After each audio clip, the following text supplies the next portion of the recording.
Welcome. Tonight we step quietly into a world of wooden cabins and muddy paths, where the flicker of candlelight was a rare comfort, and comfort itself, even rarer.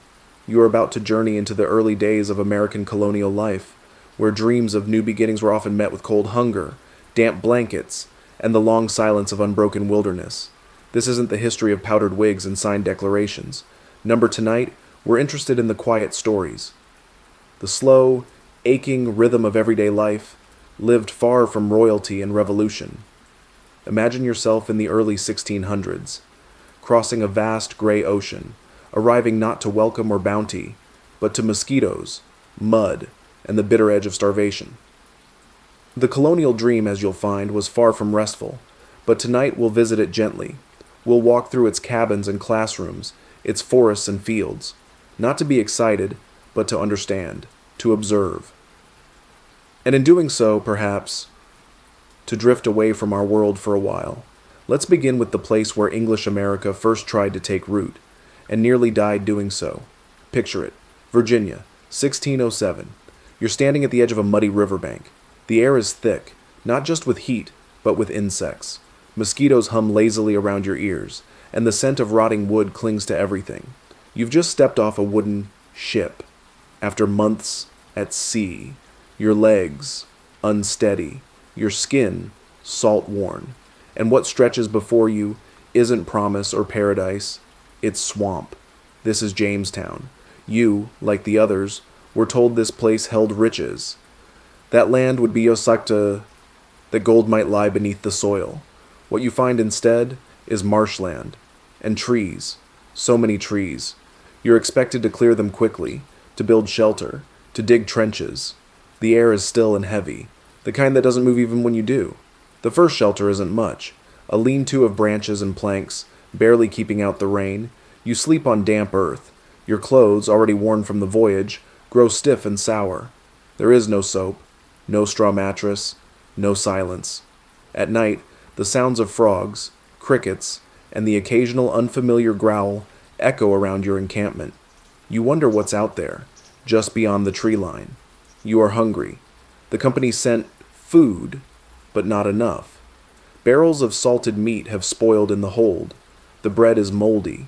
The beer is gone. You boil roots when you can find them. Sometimes, rats. You're told to ration everything. Hunger becomes familiar.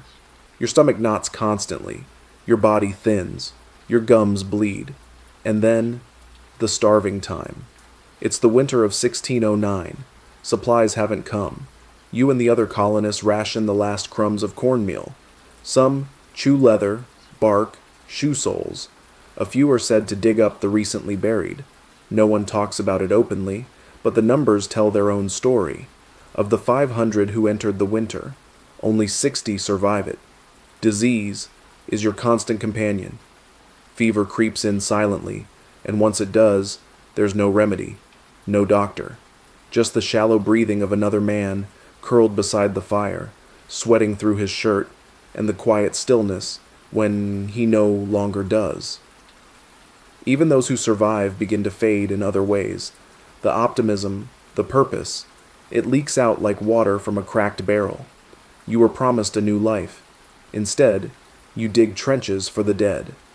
There are native people nearby, Powhatan tribes, who watch from the forest. Sometimes they trade, sometimes they don't. Sometimes there's violence. Always, there is tension. You never feel entirely safe. You never know what the next day brings. And yet, you continue. Each morning is a repetition of discomfort. Wake to the dull ache of joints on the hard ground.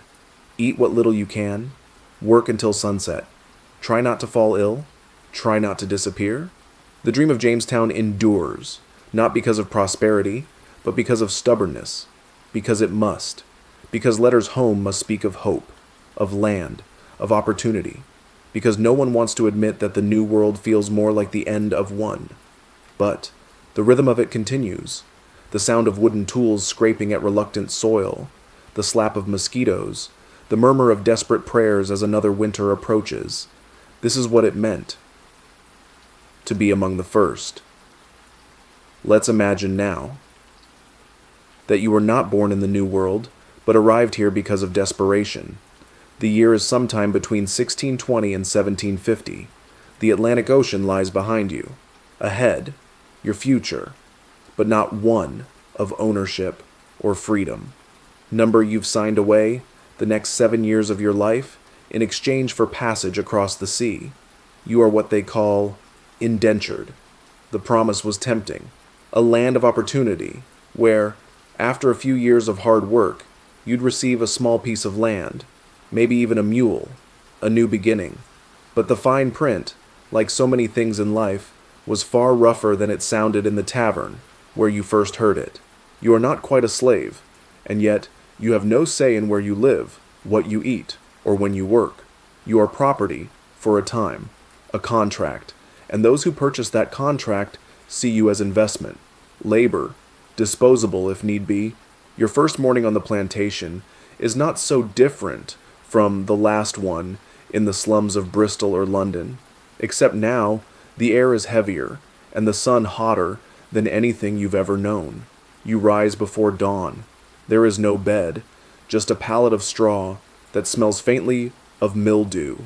Your clothes are coarse. The cotton shirt rubs against your neck, already sunburnt. The workday begins before light breaks across the treetops. In the summer months, the tobacco fields stretch endlessly, the rows blurring into one another. The plants seem peaceful from afar, but as you crouch among them, sweat dripping into your eyes, you discover their secrets. The sap is sticky. It clings to your skin. Dust rises with every movement. Your hands become rough, stained, blistered, and the heat, oppressive, relentless, offers no mercy. There are overseers, men with whips not often used, but always visible. You're expected to understand their meaning. They walk up and down the rows, counting laborers, counting hours, counting how many leaves are gathered in a day. Water is rationed, food, plain and predictable, a bowl of cornmeal mush, occasionally dried meat, stringy and hard. You eat quickly, sitting in dirt, swatting flies away from your face. You do not speak unless spoken to. There is no laughter here, just breath and motion, and more of the same. Your master's house is nearby, painted, elevated, shaded by trees.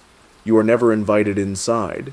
You fetch water, you chop firewood, you run errands, you avoid the gaze of his wife, who barely sees you. You make yourself useful, but invisible. Evening brings little comfort. The workday ends, but the aches do not. You lie in your bunkhouse, if one has been provided, among others like you. Some cough in their sleep, some cry, some dream of running, though they know the forests stretch for miles, and the laws of the colony are clear. A runaway is a criminal. A runaway can be punished, lashed, branded, even hanged. You stay. The years stretch ahead.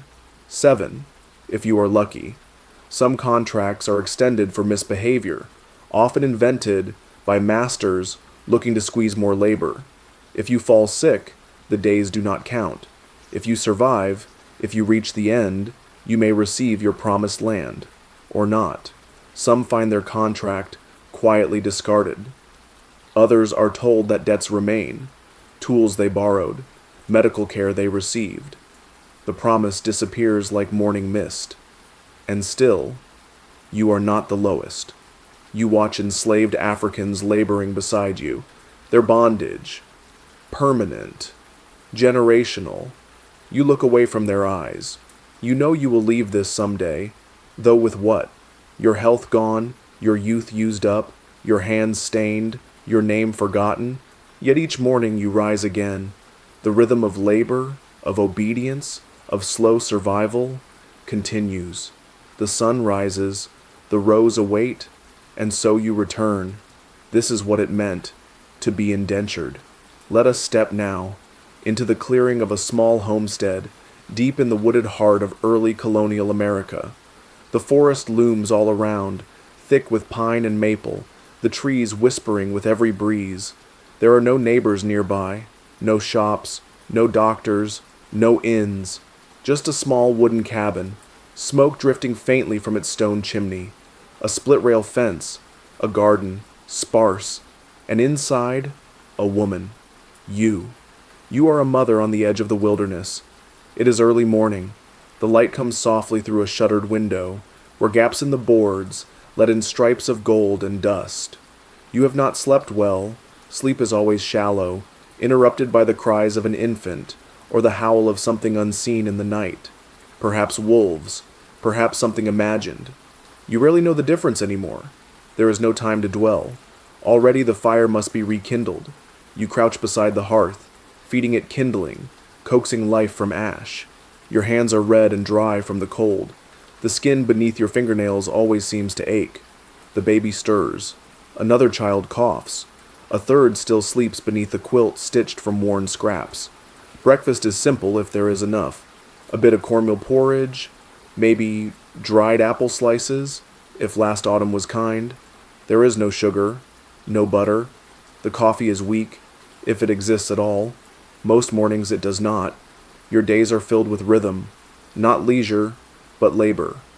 You sew, you mend, you milk the goat, you gather eggs, if the hens have survived the foxes.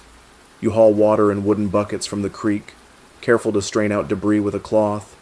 You tend to the small garden, beans, cabbage, perhaps a few carrots, though they come up thin in this soil. You are the nurse and the teacher, the keeper of warmth and health and calm.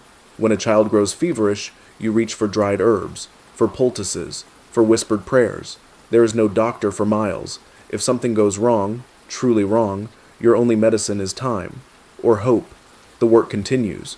You churn butter with aching arms. You bake cornbread in a cast iron pan over coals.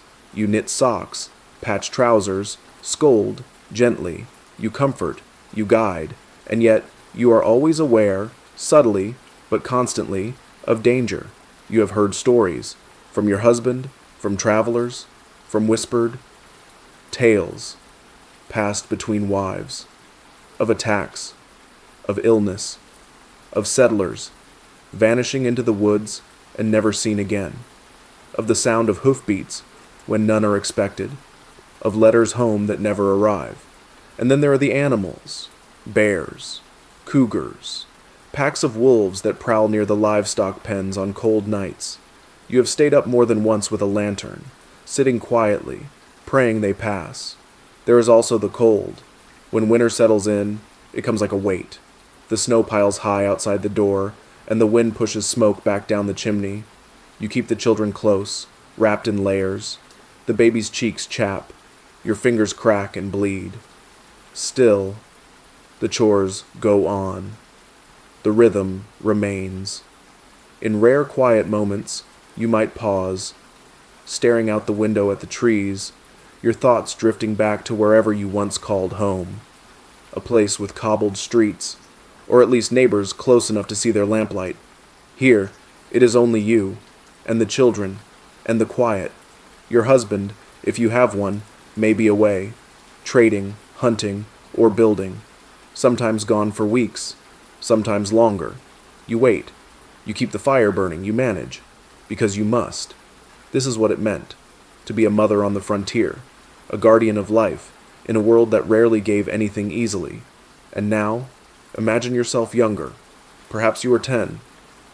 Or maybe just old enough to read, though your letters are still uncertain.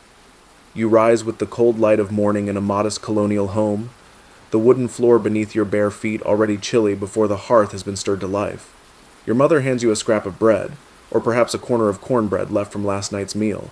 It is dry, but filling enough to carry you through the morning. You chew quietly, lacing your shoes with fingers still stiff from sleep. There is no time to waste. The schoolhouse is just down the lane, though in truth, lane might be too generous. A muddy, rutted path bordered by weeds and broken fences, it leads you past other cabins, pens of pigs, and the watchful eyes of neighbors. The school itself is a single room, roughly built, smoke-stained from the wood stove that never seems to be quite warm enough. In the winter, you can see your breath as you sit at the long bench, your ink frozen in its well. The windows are oiled parchment or clouded glass, letting in only a dull, filtered light. There is no color here, no posters, no decoration. just a stern-faced man with a long wooden rod, and the daily rhythm of repetition. You sit with your back straight, or else. Lessons begin with prayer, then the horn book, a single sheet of the alphabet mounted on wood and protected by a layer of horn.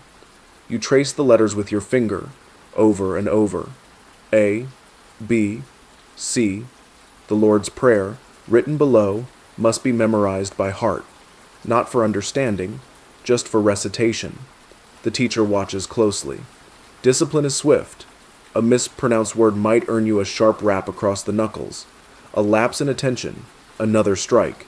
If your posture slouches, you may be told to wear the dunce cap, or stand in the corner, hands behind your back, eyes on the wall for what feels like hours.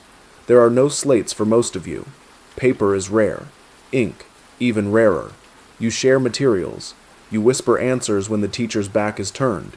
You hope not to be called to the front, where your mistakes are always more visible. The subjects are simple and stern. Reading, writing, arithmetic, if you're lucky. Scripture, always. The Bible is your textbook, your grammar guide, and your moral compass. You memorize verses not just for the sake of learning, but because they are expected, because they are the law of the classroom and of the colony. There is no recess as you might imagine it. Perhaps a few minutes outside to stretch your legs. You walk along the frost-hardened earth, hands shoved into your coat, trading quiet jokes if the teacher cannot hear. But soon, the bell rings again, or sometimes just the teacher's voice, and you return inside, to the same bench, the same book, the same posture. Lunch is what you've brought, if anything. Cold porridge, an apple, or a heel of bread. You eat it in silence. The fire crackles faintly in the corner. It barely reaches the edges of the room. The afternoon stretches on. More recitation, more spelling drills. Your eyes grow heavy, your stomach unsettled, but there is no leaving early. You remain until the day ends, or until the teacher is satisfied. As you walk home beneath a gray sky, your fingers numb and your feet tired, you know that tomorrow will be the same, and the day after that. The rhythm continues. Learning here is not a joy, it is a duty. Still, some find comfort in the routine, others in the dreams of becoming something more, an apprentice, a clerk, a minister. But for now, you are a boy with ink-stained fingers and sore shoulders, trudging through the cold, with your hornbook tucked under your arm. This is what it meant, to be a colonial schoolboy. Let us now shift from the worn benches of the colonial schoolhouse to the quiet banks of the Powhatan River, where the story of a young girl, often mythologized, rarely understood, first begins. Her name was not Pocahontas, not at first. She was born around 1596, and her given name was Amanute, though among her people she was known more intimately as Matoaka. Pocahontas was a nickname, a teasing one. It meant something like playful one or mischievous girl, and like many nicknames, it stuck. She belonged to the Powhatan Confederacy, a network of around 30 Algonquian-speaking tribes in what is now coastal Virginia. Her father, Wahunsenakau, known to the English simply as Chief Powhatan, was the paramount chief of them all. When the English arrived in 1607 and began building their fragile fort at Jamestown, Pocahontas would have been about 11, small, curious, not the woman portrayed in paintings or films, but a child, observing this strange new presence on her people's land. Much of what we know, or think we know about her early interactions with the colonists, comes from one man's account, Captain John Smith. His version of events has been told and retold, though like many tales passed through time, it has grown cloudy with embellishment. According to Smith, he was captured by Powhatan's men in December of 1607 and brought before the chief. There, he claimed, his head was placed on a stone, and as warriors raised clubs to execute him, young Pocahontas rushed forward and threw herself across his body, pleading for his life. In his telling, she saved him, but historians now suggest this was not a rescue, and may not have been a danger at all. Powhatan ceremonies were elaborate, symbolic. Some believe what Smith experienced was an adoption ritual, a staged moment meant to welcome him, symbolically, into the tribe. Pocahontas's actions may have been part of that ritual, not a spontaneous act of compassion. And yet, the legend endured, a story of innocence saving civilization, of a native girl falling for a foreign soldier, a tidy narrative, romantic, heroic, and entirely misleading. There is no reliable evidence that Pocahontas and John Smith had a romantic relationship. She was a child. He was a grown man. He returned to England within a few years. They never saw each other again. The real story of Pocahontas took a darker turn. By 1613, tensions between the Powhatan and the English had grown. Trade faltered. Violence erupted. During one of these conflicts, Pocahontas, now in her mid-teens, was captured by the English, held hostage. During her captivity, she was kept in the care of a minister and his wife. She was taught English customs, Christianity, and, eventually, converted. She was baptized as Rebecca. Her captors described her as cooperative, but we must wonder, how much choice did she have? In 1614, she married an English tobacco farmer named John Rolfe. It was a political marriage, meant to ease relations between the settlers and the Powhatan. And for a time, it worked. Peace, tenuous and brief, settled across the region. Their union was praised. Their son, Thomas, became a symbol of the so-called New World harmony. A few years later, the English brought Pocahontas to London. She was presented to English society as a civilized savage, a living advertisement for the Colonial project. She attended dinners, was painted in fine clothing, and met King James. But one can only imagine what it felt like, walking through streets colder than any she had known, surrounded by strangers speaking words she did not fully understand, in a land so far from home. It was in England that she saw John Smith again, briefly. Their meeting was awkward. He addressed her formally. She reminded him that he had once called her father a king, but now would not even acknowledge him as such. Her words were recorded, but her feelings were as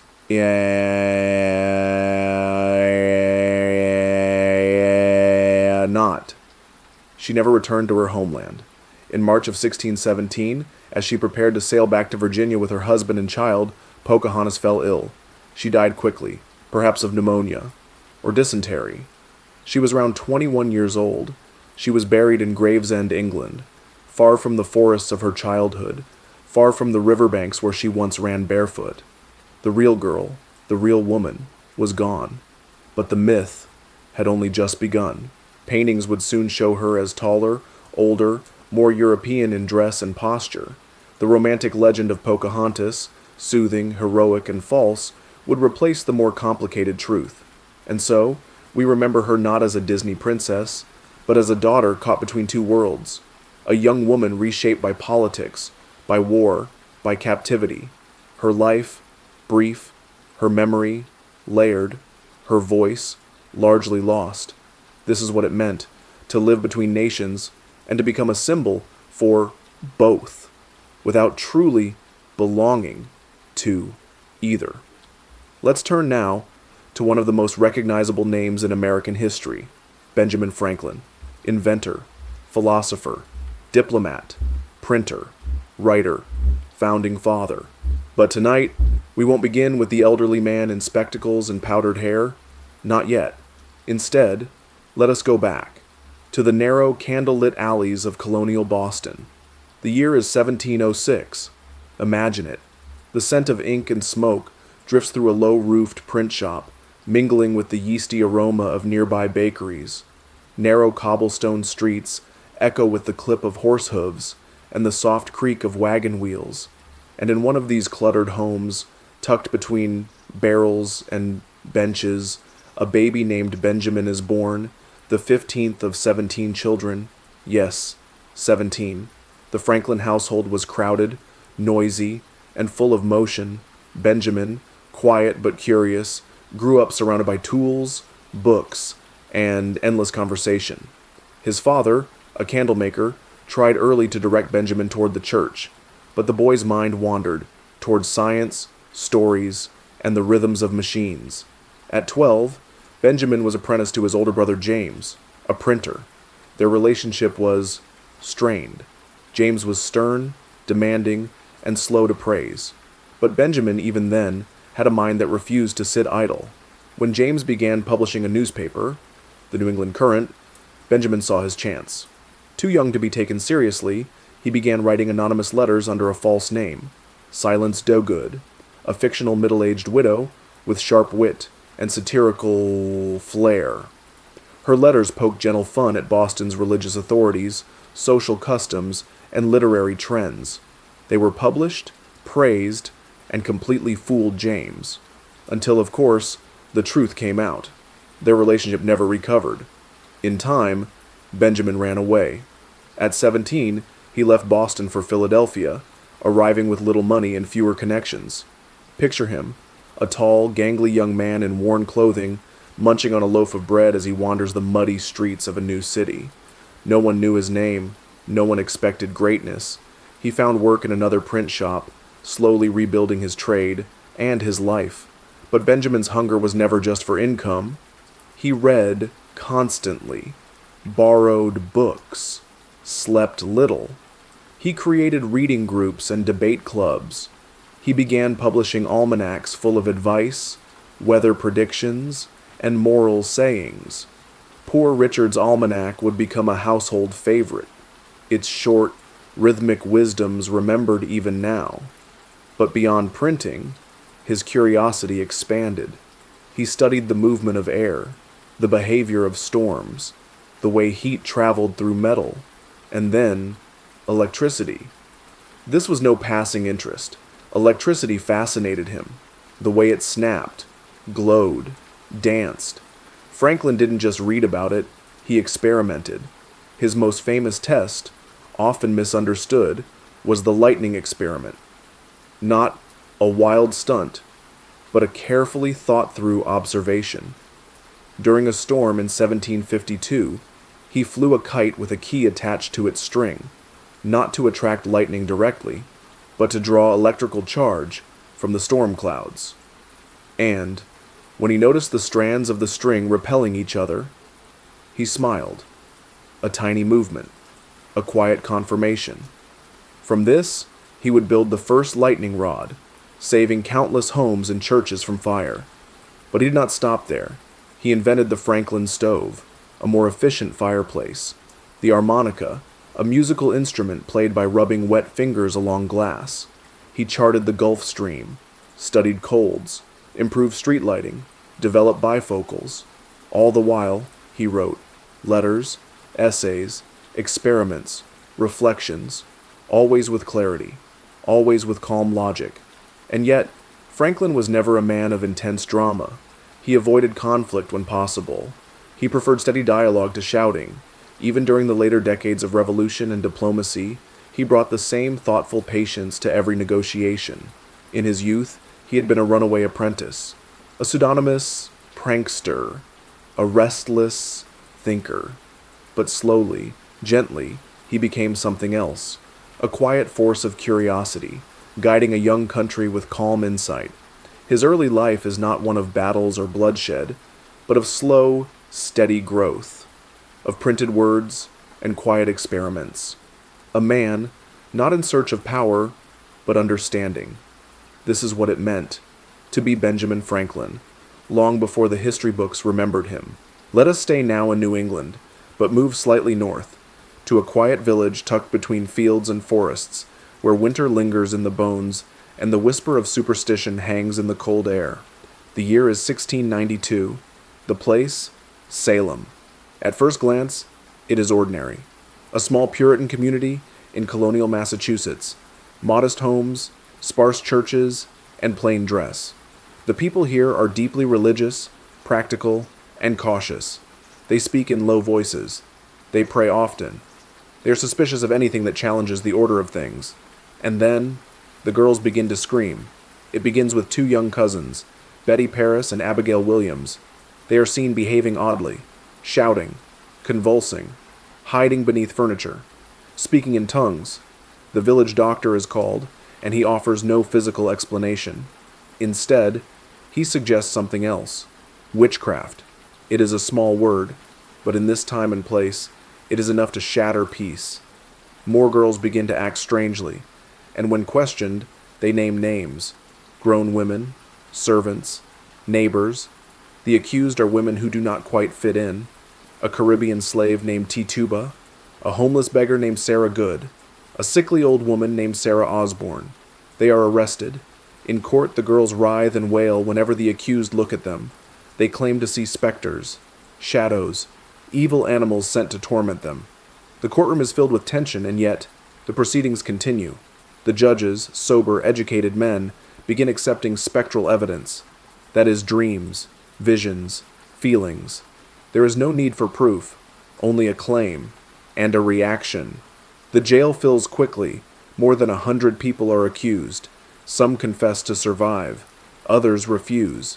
Trials are held, prayers are offered, and still, the panic grows. It is important to understand. This was not chaos in the modern sense. The streets were not full of fire or violence. Instead, the fear was quiet, slow. It crept in like fog. A neighbor you once nodded to in passing could suddenly become a suspect, a midwife, a farmer, even a child. The punishments were grim. 19 people were hanged. One man, Giles Corey, was pressed to death with stones for refusing to enter a plea. Others died in jail. Families were left broken. Farms, abandoned. And all of it under the watch of God, as they believed. The village of Salem and its surroundings were not the only places in the colonies to fear witches, but it became the most infamous. Why? Perhaps because the panic was so concentrated, so sudden, and because even in its own time, it was questioned. By 1693, the governor, urged by ministers in Boston, ordered an end to the trials. The remaining prisoners were released, and slowly, the hysteria faded. But the damage remained. Years later, apologies were issued. Small ones. Legal records were corrected. Some families were compensated for their losses, but no words could fully restore the lives that had been taken, or the trust that had been lost. We remember the Salem witch trials not because they were unique, but because they remind us of something deeply human. The way fear, once whispered, can grow. The way justice can falter when doubt is dressed as faith, and the way a small, quiet town, much like any other, can unravel under the weight of uncertainty. There were no real witches in Salem, only fear, only grief, only ordinary people, caught in something they did not fully understand. This is what it meant, to live in a time when a glance, a dream, or a prayer said the wrong way could mean the end of your life. Now, we move forward a few decades, to Boston. The streets are more crowded now, the houses taller.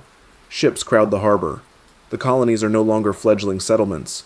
They are communities with businesses, churches, politics, and grievances.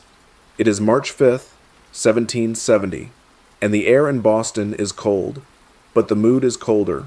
For years now, tension has simmered between the colonists and the British Crown. Parliament's taxes, on paper, on tea, on everyday goods, are met with anger.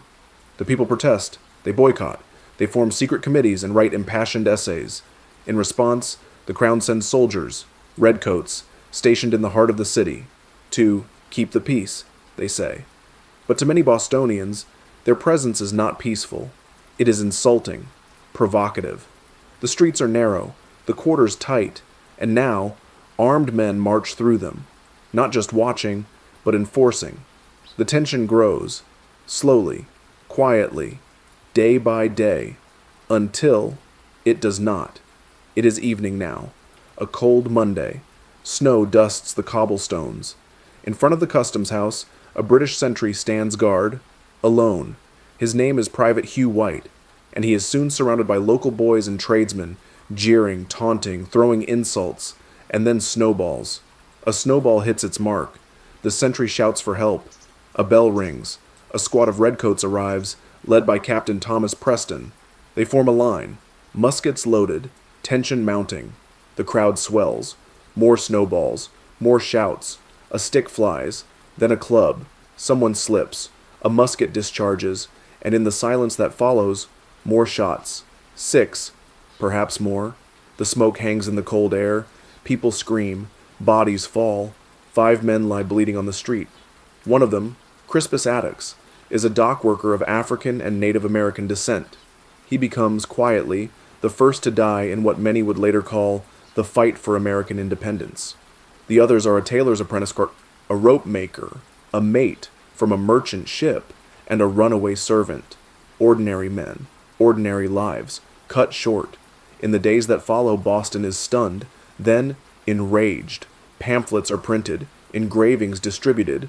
Most famously, Paul Revere's depiction of redcoats firing into a peaceful crowd. The image spreads like fire, though the truth is more clouded. There is a trial. John Adams, later a president, defends the soldiers. He argues they acted in confusion, provoked, uncertain, surrounded, and in the end, most are acquitted. Only 2 are found guilty of manslaughter. They are branded on the hand and released, but the damage is done. The Boston Massacre, as it comes to be known, becomes a symbol, a rallying cry, not just for Boston, but for all 13 colonies. It is remembered not for the numbers, only 5 died, but for what it meant, that British soldiers, sent to enforce order, had fired on British subjects. It is important to remember this was not a battle. It was not a war. It was a misunderstanding, a moment, a snowball, and yet it echoed through the years that followed, feeding the growing hunger for self-rule, for liberty, for revolution. And like so many events in history, it began with something small, something cold, something thrown in anger, in jest, in protest. This is what it meant, to live in a time when tension filled the air like frost, and a single spark could set the future alight. Now, we turn to one of the oldest mysteries of colonial America, a story not of what we know, but of what we don't. The year is 1587, 2 decades before Jamestown, long before Boston, before redcoats, before revolution, before stories had yet taken shape. This was Roanoke. The place was a small island off the coast of what is now North Carolina. A lonely patch of land, ringed by shifting sandbars and wind-lashed trees. And here, a group of English settlers arrived to begin something new. They were not the first. 2 earlier expeditions had come and gone, one with violence, another with fear. But this group was meant to stay. Over 100 men, women, and children. Among them, a baby girl named Virginia Dare, said to be the first English child born on American soil. The leader of the colony was John White, a practical man and a skilled artist. He helped them build, plant, and prepare, but supplies ran low quickly, too quickly. And so, just months after landing, White sailed back to England for help, leaving behind his daughter, his granddaughter, and the entire colony. He expected to return in a few months, but war with Spain intervened. Ships were needed elsewhere, and by the time John White returned, it had been 3 years. He stepped onto the beach in 1590 and found only silence. The fort was abandoned, the houses empty, no sign of struggle, no bones, no blood, just fences, weather-worn, overgrown paths, and a single word carved into the wooden palisade, Croatoan. No one knows exactly what it meant. Croatoan was the name of a nearby island, and also the name of a local indigenous group. John White searched, but storms, bad weather, and vanishing support meant he was forced to leave again. He never found the settlers, he never saw his family again, and so the question remains, what happened to the lost colony of Roanoke? Theories abound. Some believe the colonists starved or succumbed to disease, and their remains were slowly scattered by time. Others suggest they were killed in conflict with local tribes, or taken captive.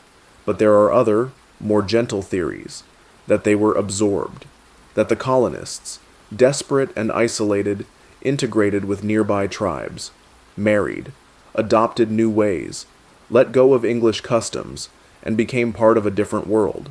There are oral histories, passed down among indigenous communities in the region, of pale-skinned ancestors, light eyes, words that sounded like English generations later.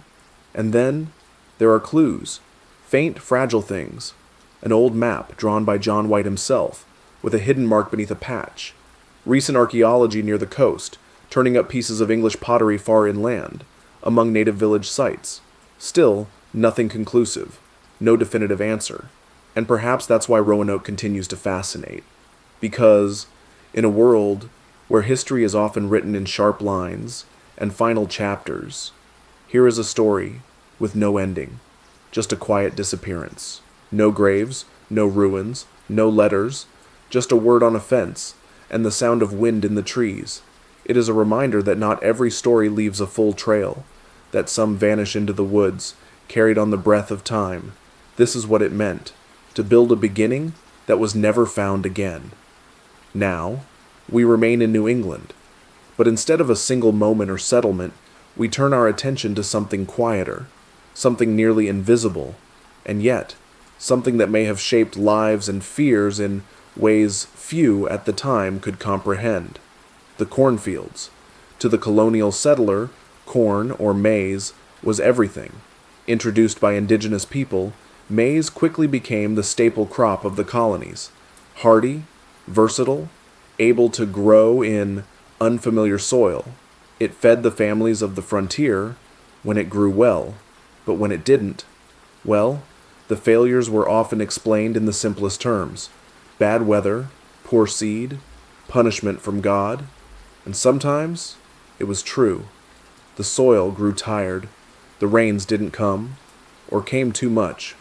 But there are other stories, quieter ones, stranger ones, tales of families who fell sick after a harvest, of entire villages that reported strange behaviors, of crops that tasted bitter, or smelled wrong, or grew mottled with black and yellow splotches that no one could explain. Some believed the fields were cursed.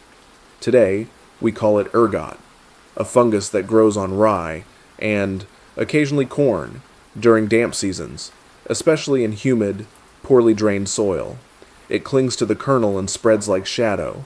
When baked into bread or boiled in mush, its effects are not always visible, but they are felt. Ergot contains alkaloids that affect the body and mind. It can cause hallucinations, convulsions, burning sensations in the limbs, even, in high doses, death. In medieval Europe, it was called Saint Anthony's fire.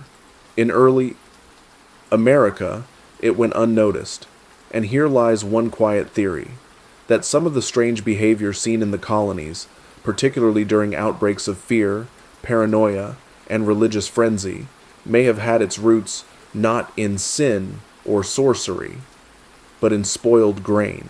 Historians have pointed to certain years, damp summers, early frosts, sudden sicknesses.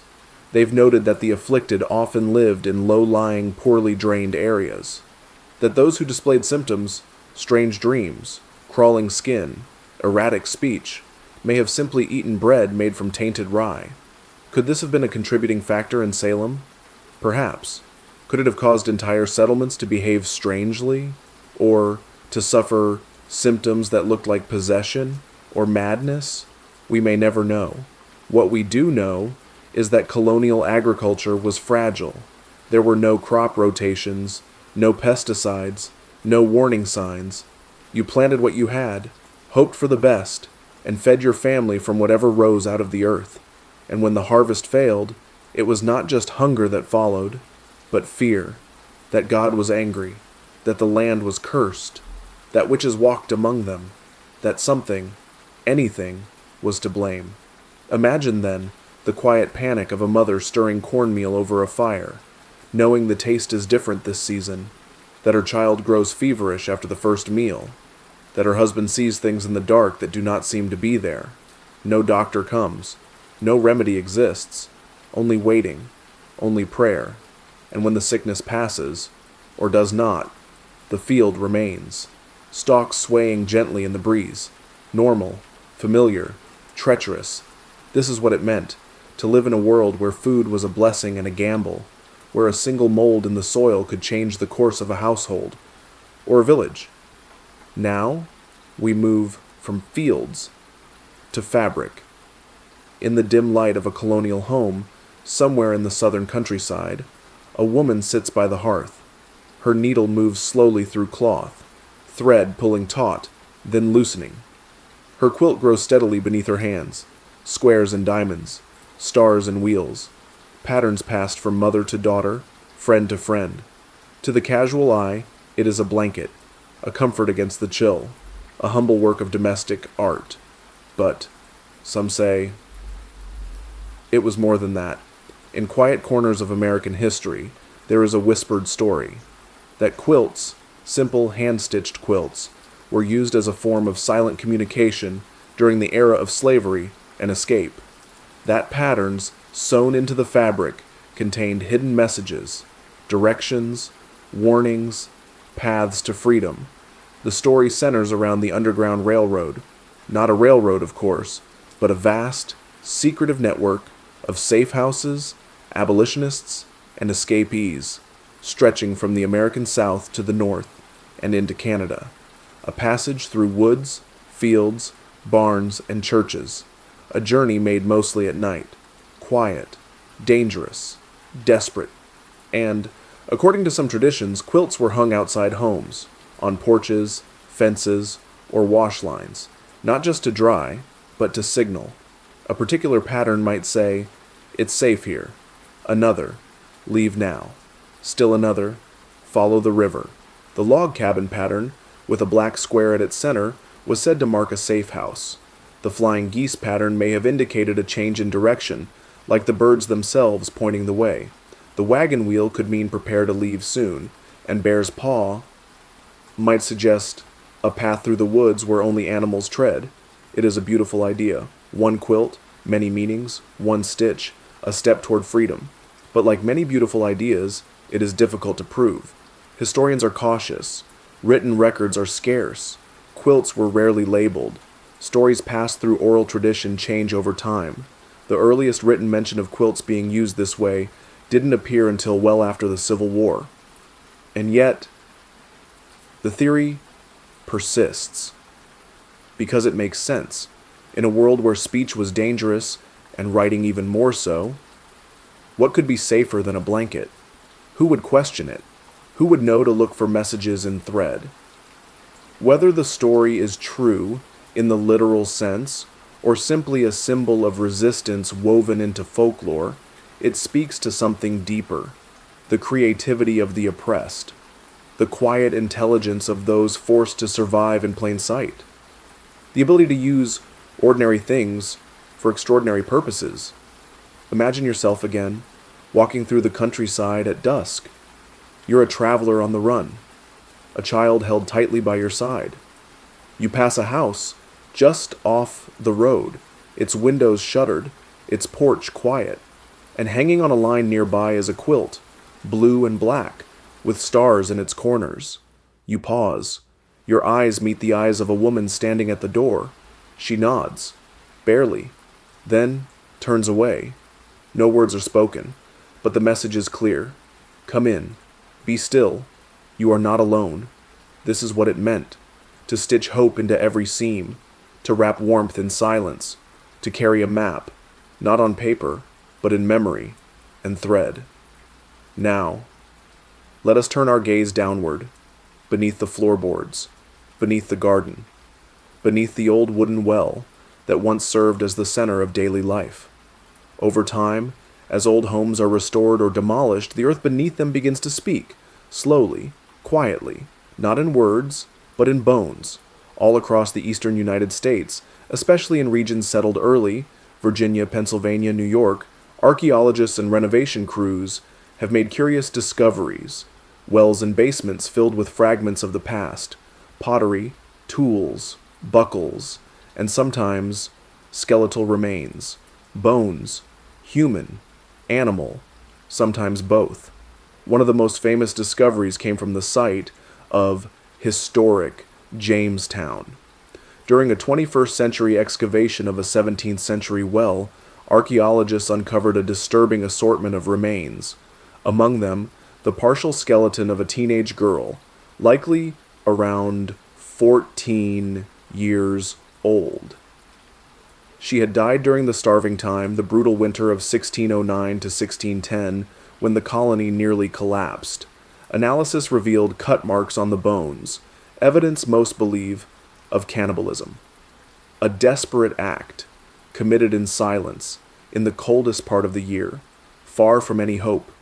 The girl was later given the name Jane by researchers, her real name lost to time. But not all discoveries are as clear. Some homes, far from the starving settlements, hold more ambiguous secrets. In basements, bones are sometimes found arranged deliberately, a jaw beneath a hearthstone, a chicken's foot tucked beneath a threshold, a child's tooth in the wall. Were these offerings? Superstitions? Practical solutions? There are many theories. Some believe these items were part of old European folk traditions, remnants brought over by colonists who still believed in charms and protections.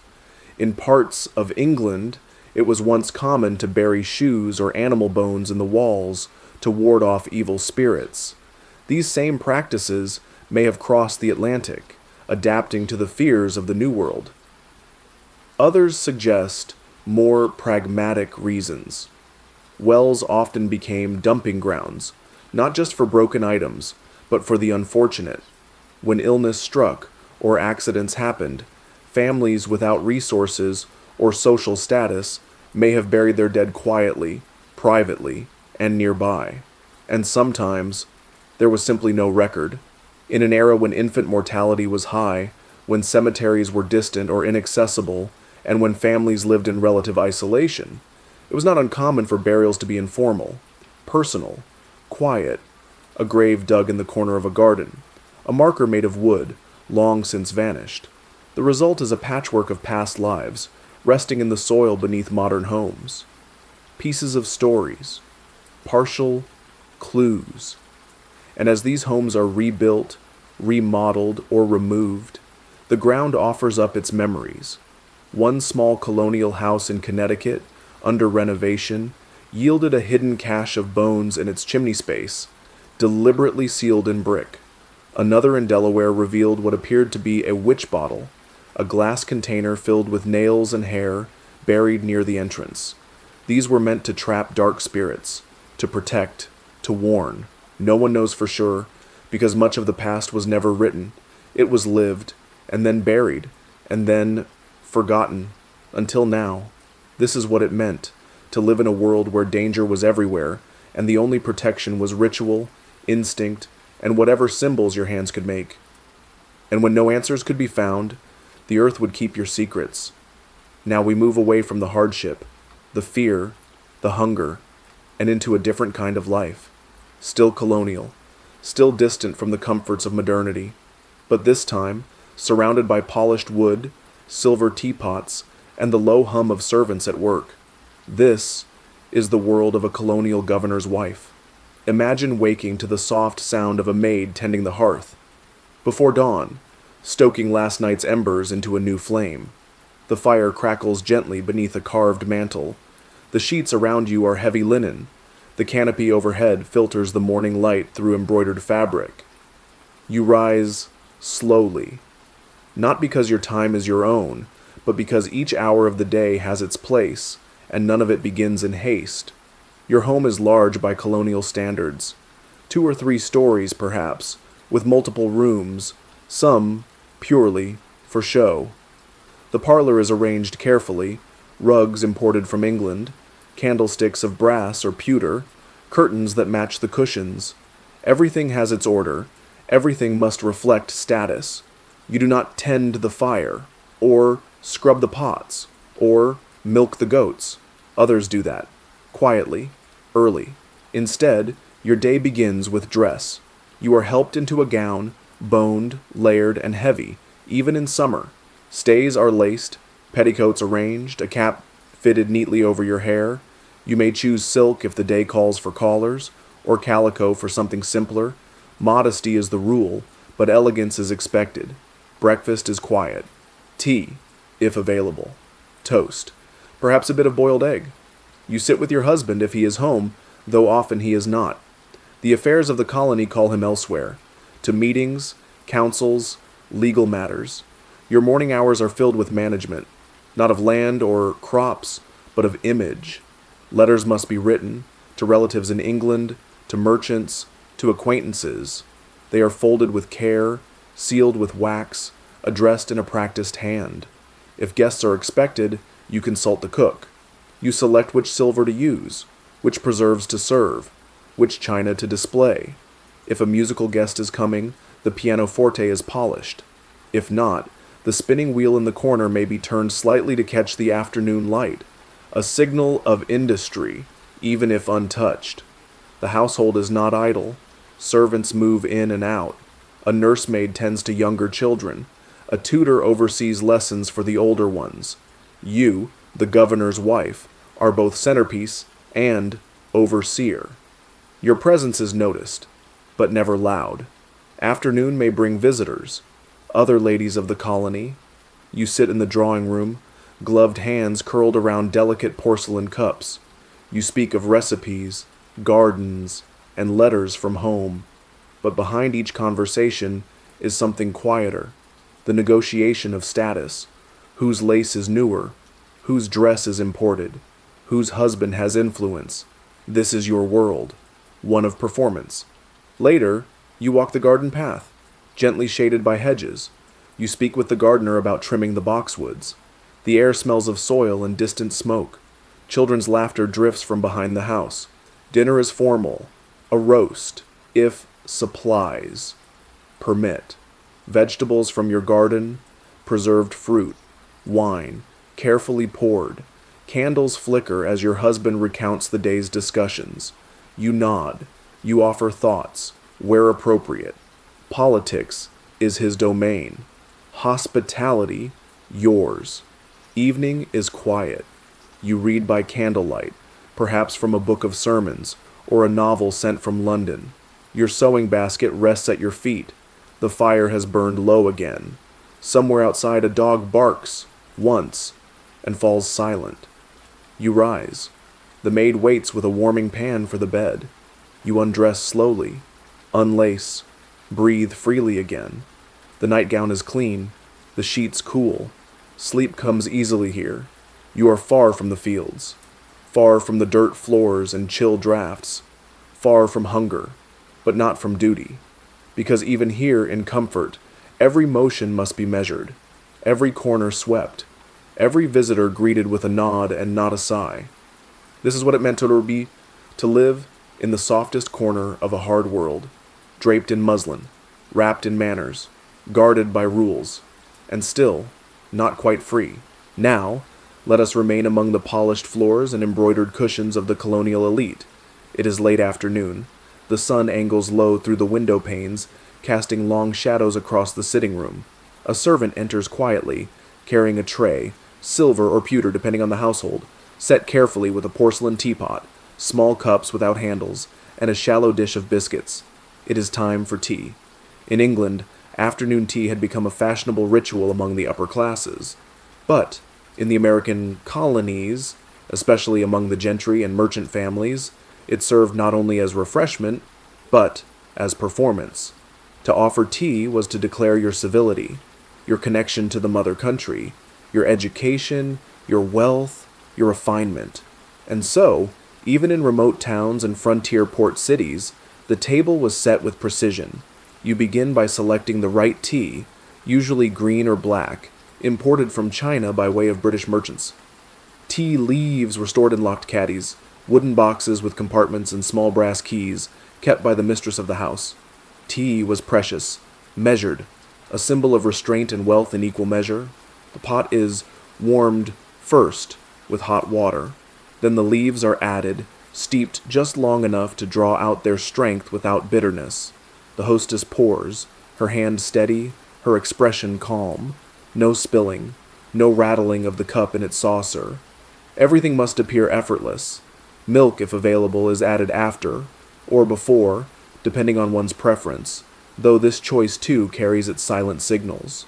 Sugar, white and lumpy, is offered with tongs.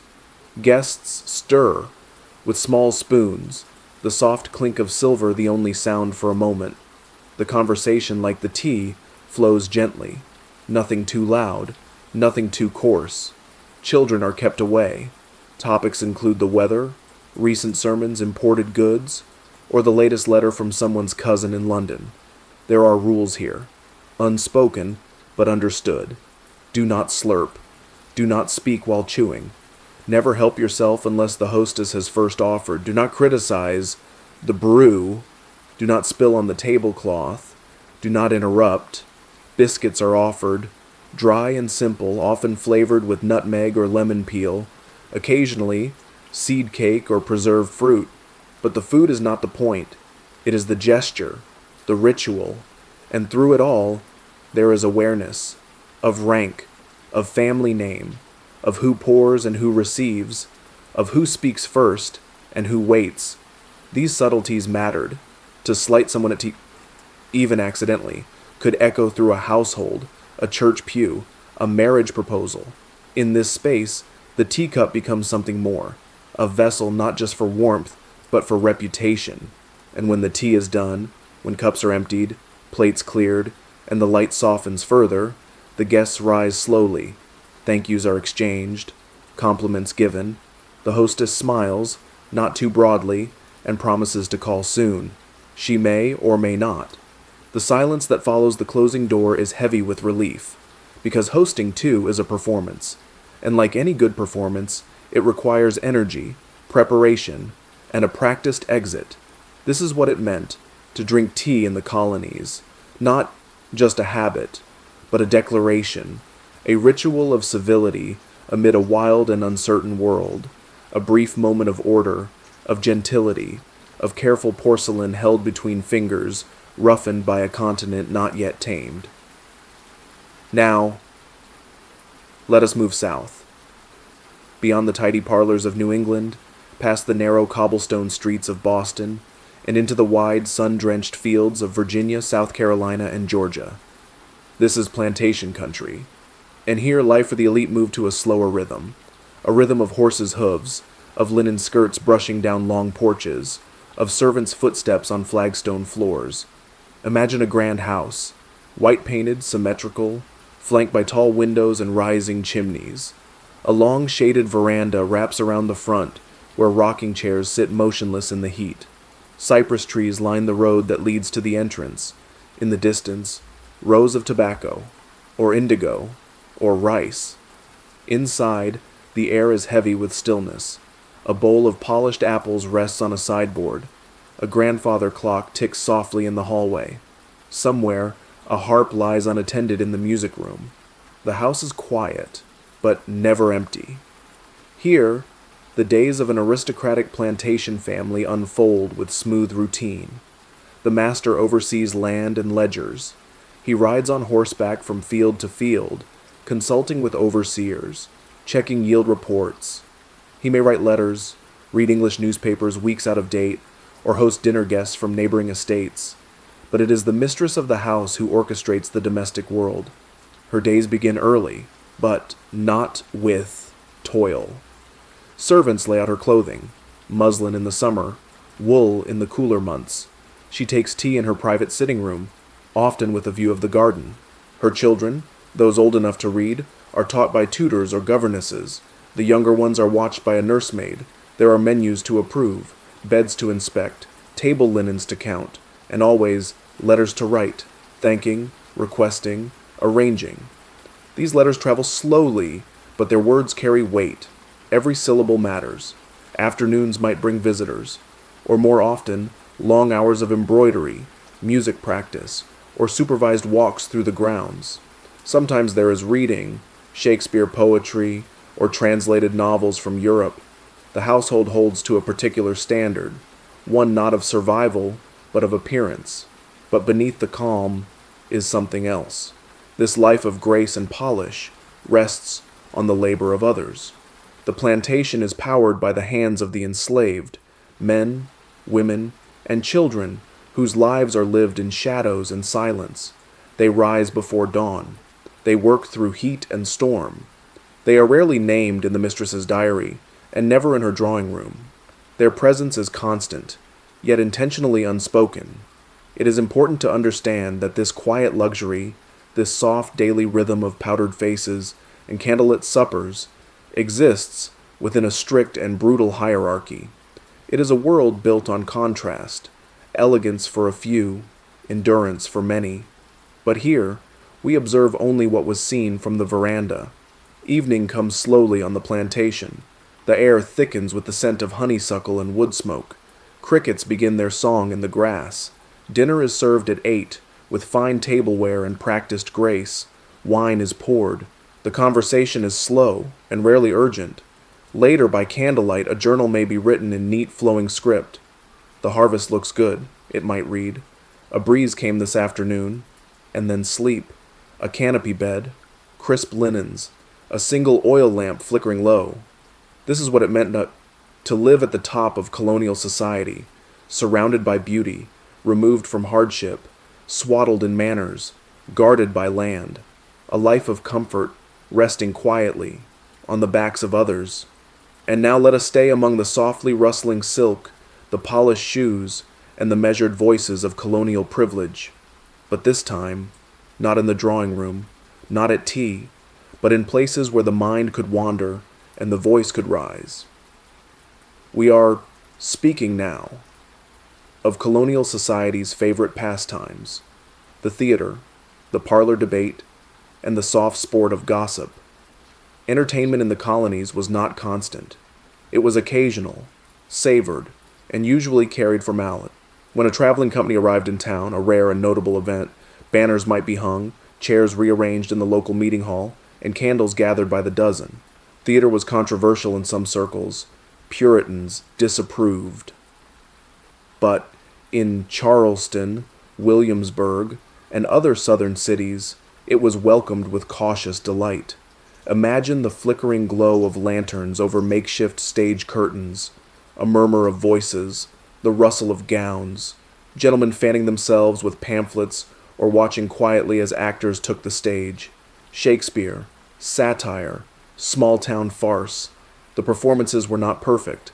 Lines were forgotten, costumes borrowed. But the experience was more than the play. It was social proof. Who was seated in front? Who laughed too loudly? Who arrived late? Even when there was no performance, entertainment flourished in the form of talk. Debate in the colonial home was a polite art. In libraries, lined with imported volumes, or on shaded porches with tumblers of rum, gentlemen, occasionally ladies, engaged in long conversations about natural philosophy, the politics of the empire, the nature of virtue. These were not arguments. They were performances of wit, of thoughtfulness, of restraint. No shouting, no interrupting, just slow, thoughtful disagreement. And then, of course, there was gossip. In the churchyard, at market, by the spinning wheel, stories passed between women in soft voices, of new arrivals, of marriages delayed, of letters intercepted, of fortunes made and lost. Gossip was not idle. It was survival. It taught you who could be trusted, who had influence, who had fallen from grace. In this world, where every action was seen and remembered, reputation was everything. A misplaced word could ripple. A broken promise could echo.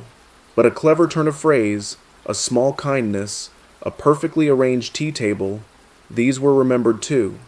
This is what it meant, to be part of colonial society, not through battle or birth, but through observation, performance, presence. Let us now shift the gaze away from the parlor and into the hallway beyond, past the soft curtains and tea trays, through a narrow door, often tucked behind a staircase or masked by a drape. You'll find the quieter world of the colonial servant. This was the space behind the elegance, the hands behind the hosting, the ones who set the fire, carried the basin, polished the silver, and slipped from room to room without being seen. Their days began in darkness. Before the master stirred, before the mistress rang her bell, the servants were already at work, tending to the hearth, emptying chamber pots, fetching water from the well. The floors were swept, often with handmade brooms that scratched quietly across wide plank boards. Beds were made with practiced efficiency, rugs were shaken, candles trimmed, Every motion was precise, quiet, repeated. The cook, often a woman of quiet authority, ruled her kitchen with measured grace. She knew the rhythm of bread rising, the sound of boiling cream, the perfect time to pull a pie from the coals. Her tools were few: iron pots, wooden spoons, and the warmth of an open fire, but her results sustained the household. Other servants tended horses, delivered notes, collected eggs, repaired clothing. Some worked indoors, others out. Some slept in the attic, others in outbuildings, a short walk away, under cold starlight. They were present for every part of the day, and visible in none of it. When guests arrived, it was the servants who lit the lanterns, who laid the table, who placed the decanter of wine just so. And when the guests left, it was the servants who swept the hearth, gathered the crumbs, folded the linens, and banked the fire for the night. Sometimes they heard everything and said nothing. They moved among secrets, arguments behind closed doors, letters read aloud when no one thought to whisper, quiet tears muffled through a bedroom wall. The servant knew, and remained silent. Their reward was not wealth, but stability, a roof, a meal, and perhaps, over time, a place of trust within the household, a favored handmaid, a respected cook, a butler who had served 3 generations. But even these roles held limits. A servant could be dismissed without reason, sent away for a mistake, forgotten in the will, and yet many stayed for years, some for life, because this was a world of rhythm, of habit, of duty, and within those repetitions, there was meaning, a kind of quiet pride in doing something well, even when no one applauded.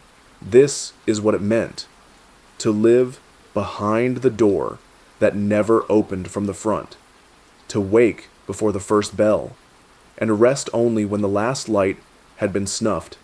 Now, let us step out of the house entirely, out past the garden wall, down a dirt road lined with bare trees, past horse tracks and the scent of damp earth and chimney smoke, and there, nestled beneath a creaking signboard painted with a lantern, or a crown, or a pine tree, stands the Colonial Tavern. It is evening, and inside, the air is warm with firelight. Colonial taverns were more than places to drink. They were crossroads, social centers where travelers rested, news passed, and strangers became temporary neighbors. Each tavern was different, shaped by its owner, its town, and the road that led to its door. You enter through a thick wooden door. The hinges groan slightly, and the floor beneath your boots is uneven from decades of footfall.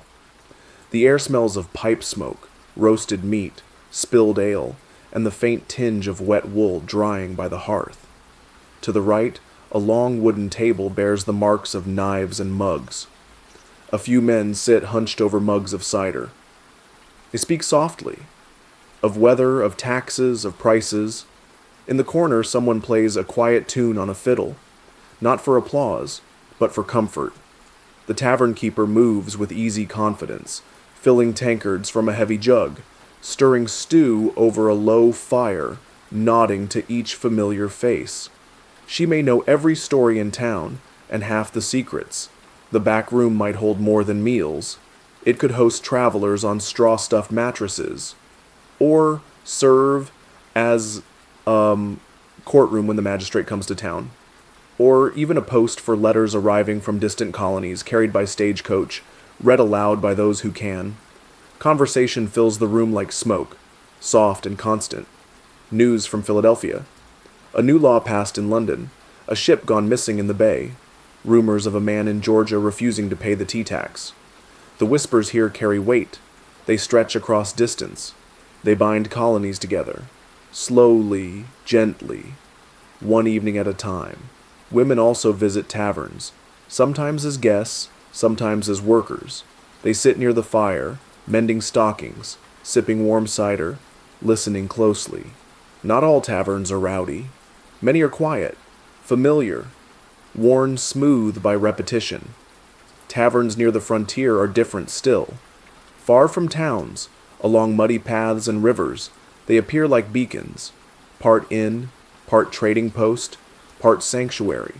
They offer beds, meals, and Conversation in a land where isolation is the norm. The fire crackles, the doors shut tight against wind, and stories are told, not for entertainment, but to remember. Here, a stranger might speak freely of politics, of crops, of danger, and someone at the next table just might be writing it all down. This is what it meant to spend an evening in a colonial tavern, a place where food was warm, company familiar, and the future of a nation whispered between gulps of cider and long stretches of thoughtful silence. Now, let us sit in silence once more, not in the warmth of a parlor, not by the hearth of a tavern, but on a simple bench in a narrow wooden room. The windows are small, the walls bare. A Bible rests near the front table, and behind it stands a man, older, serious, dressed in black. You are in a colonial courtroom. Justice in early America moved slowly, not with the weight of spectacle or ceremony, but with the patience of handwritten records, travel delays, and the long memory of neighbors who knew too much, or too little. The courtroom itself might be no more than a room borrowed from the tavern, or a chamber in the town hall. The benches are stiff, the fire smokes in the corner, the voices are low, careful, formal. There is no jury box, as you might imagine today. Instead, jurors, if present, are drawn from the town. Farmers, tradesmen, elders. They listen not in polished silence, but with the weariness of people who have walked miles, left chores undone, and come to perform a duty, not a performance. The cases are small. A disputed fence, a missing pig, a man who refused to pay his tax, a woman accused of spreading rumor. Sometimes, something heavier, theft, assault, or a long-remembered slight brought forward under oath. The law was built not just on English precedent, but on local customs, religious codes, and practical judgment. A magistrate might consult not only written law, but scripture. A witness might be asked not just to swear the truth, but to prove their reputation. Punishments, too, were practical. Fines were common, public shaming more so. Stocks, pillories, and whippings were used, not for cruelty, but for memory. To be seen by your neighbors, standing in silence for hours, was considered a powerful deterrent. In some cases, sentences were symbolic. A thief might be made to return stolen goods in view of the community. A liar might be forced to carry a sign reading "perjurare" through the streets. Justice wasn't always fair, but it was visible. The accused rarely had lawyers. They spoke for themselves, slowly, carefully, with words weighed against their neighbors' memories, their family's name, and the mood of the room. And the judges, often local men, appointed, respected, and aware of their limitations. They did not shout or pound gavels. They listened, they weighed, and then they wrote, slowly, by hand, into ledgers now yellowed with time. Colonial justice was not swift. It was not always just. But it was part of the rhythm, another quiet ritual, another way in which a young society tried, imperfectly, to govern itself. This is what it meant to seek justice in a world where fairness walked hand in hand with familiarity, and where the truth was spoken slowly, if at all. And now, the day is done. The sun has slipped behind the trees, and the sky has deepened to a soft, cold blue. Candles flicker. The last logs have been laid on the fire. Outside, the paths are dark. The air carries the faint scent of smoke, pine, and resting soil. It is time to sleep. In colonial America, sleep was not what we know today. It came in two parts, first sleep and second sleep, with a quiet hour of wakefulness in between. Some read, some prayed, some simply sat in the silence. Beds were narrow and firm, made of straw, feathers, or wool stuff ticking. The sheets were coarse by modern standards. The room cold. Most homes had no insulation, and windows were drafty. In winter, frost might trace the glass in lace-like patterns. Your breath would be visible in the early hours. You undressed quietly, layer by layer, Garments folded, boots set aside, a candle placed near the bedside, a woolen cap pulled gently over your head. If you were among the wealthy, you had a canopy bed, heavy drapes to trap the warmth, a maid to warm the sheets with a pan of coals. If you were a farmer, a servant, or a laborer, you simply lay down in what you had. In the attic, perhaps, or in a corner room, or in a shared loft with the sound of others breathing all around you. Children slept together for warmth. Infants were wrapped tightly in swaddling cloth. Elderly parents were often nearby, generations sharing space out of necessity and closeness. The night sounds were familiar. The creak of beams in the wind, the rustle of mice in the pantry, the hoot of an owl in the trees, the groan of the chimney. Some feared the dark. Spirits, they said, walked more freely at night. Witches, some believed, came when the hearth was low and doors were unbarred. But more often, it was just silence, long, unbroken, heavy. The pace of life was slower, the boundaries of day and night more distinct. There were no screens, no lights, no alarms, just the body, winding down. Perhaps you said a prayer before sleep, or watched the fire until it died, or turned your face toward the wall and closed your eyes, listening to your own breath. This was a world of labor and worry, but also of deep, dreamless sleep earned through effort and routine. And when you awoke, after the second sleep, it was not to a jolt of light or sound, but to dimness, to the gray haze of morning, to the soft coo of birds, to the whisper of fabric as others began to rise. This is what it meant, to sleep in colonial America, not just a necessity, but a ritual, a quiet retreat, from candlelight to darkness, from toil to rest. And so now, we return to our own beds, with central heat and soft sheets, and wonder at a world that once found peace in the rhythm of flame, wind, and stillness. You have now traveled through the many rooms, fields, streets, and shadows of colonial life, through hardship and elegance, hunger and hospitality, through the whispered corners of mystery and the slow rituals of daily survival. Colonial America was not easy, nor glamorous, but it was real, rhythmic, tactile. It moved with the sun and slept with the moon. It held stories in firelight and secrets in soil. And now, as you rest beneath your own blanket, in a bed softer than any they ever knew, perhaps you'll carry just a thread of that old silence into sleep. Thank you for wandering with me, gently, through the past. Good night.